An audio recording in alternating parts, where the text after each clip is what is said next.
పోయినసారిలాగా ఈసారి జరగకూడదు. ఎట్టి పరిస్థితుల్లోనూ ఆనంద్ ఓడిపోవాలి. అందులో డౌట్ ఏమీ లేదు మేడం. ఈసారి ఖచ్చితంగా బంటియే గెలుస్తాడు. అప్పుడు కూడా ఇలాగే చెప్పారు, కానీ ఆఖరి నిమిషంలో అమ్ము గెలిచింది. ఇప్పుడు సిచ్యుయేషన్ వేరే మేడం.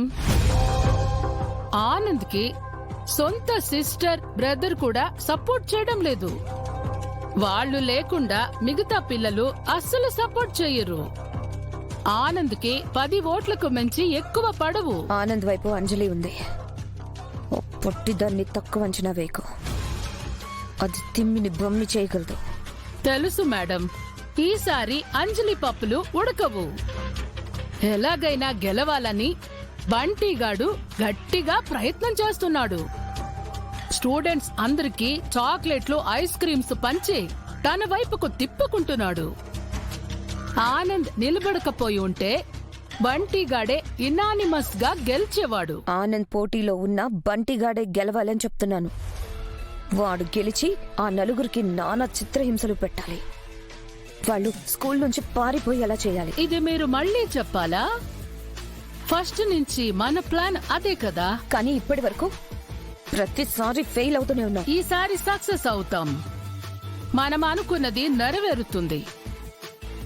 దేనికోసం మీరు పని గట్టుకుని వచ్చారు? నేను చూసుకుంటాను కదా, మీరు వెళ్ళండి. లేదు, ఎలక్షన్స్ జరిగి ఎవరు గెలిచారు అని అనౌన్స్ చేసేంత వరకు నేను ఇక్కడే ఉంటాను. ఇక్కడే ఉండి ఏం చేస్తారు మేడం? పోటీ జరిగేది అక్కడ బయట మీటింగ్ ఏరియాలో. అక్కడ అందుకు కావలసిన ఏర్పాట్లన్నీ రెడీగా ఉన్నాయి.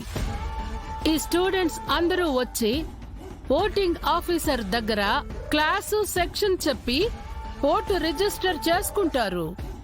ఇంకొక ఆఫీసర్ వాళ్ళకి ఓటింగ్ స్లిప్ ఇస్తారు. అప్పుడు స్టూడెంట్స్ అందరూ ఆనంద్, బంటి పేర్లలో వాళ్లకు నచ్చిన పేర్లో స్టాంప్ వేసి స్లిప్ బాక్స్ లో వేస్తారు. అంతే మేడం.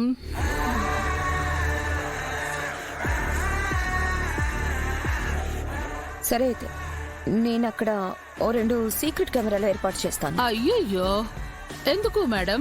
అయినా అటువంటిది ఏమీ వద్దు. స్కూల్లో ఎవరికైనా తెలిస్తే బాగుండదు. కంగారు పడకండి, ఏమీ కాదు. ఎవరికి ఎన్ని ఓట్లు పోలవుతున్నాయో ఓటింగ్ జరిగేటప్పుడే ఆ కెమెరా ద్వారా మనం తెలుసుకోవచ్చు. ఓటింగ్ స్టార్ట్ అయ్యేలోపు మీరు ఏర్పాటు చేసిన సిపి బాక్సులు లాంటివే సేమ్ ఇంకొక బాక్స్ తెప్పించండి. ఆ బాక్స్ లో బంటి పేరుతో ఎక్కువ స్టాంపులు వేసి స్లిప్పులు వేయించండి.